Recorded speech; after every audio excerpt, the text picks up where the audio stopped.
ప్రభుత్వాలు అనేటువంటిది అధికారంలో ఉన్నప్పుడు విచక్షణ అనేటువంటి ఒక బుర్ర ఉండాలి. విచక్షణ అనే బుర్ర లేకపోతే వెధవాయత్వం అవుతుంది. ఇప్పుడు అమ్మ క్యాంటీన్ ఒకప్పుడు జయలలిత తమిళనాడులో పెట్టింది.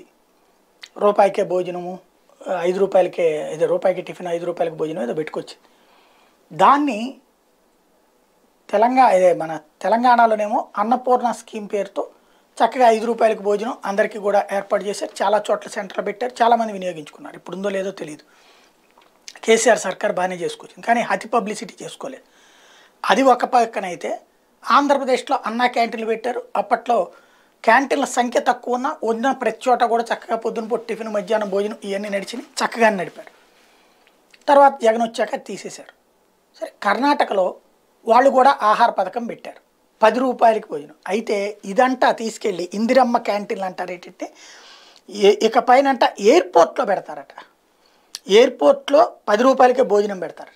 వాస్తవంగా ఎయిర్పోర్ట్ లోపల టీ కాఫీ తాగితేనే 100-200 రూపాయలు ఉంటుంది. టిఫిన్లు 300-400 పైన ఉంటుంది.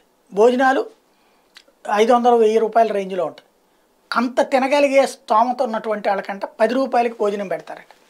ఇది ప్రచారం కోసం తప్పించి పేదలకు సంబంధించినటువంటి అంశం అవుతుంది. అప్పుడు బుర్ర ఉందా, బుద్ధి ఉందా లేదా అనేది ఇక్కడ ప్రశ్న.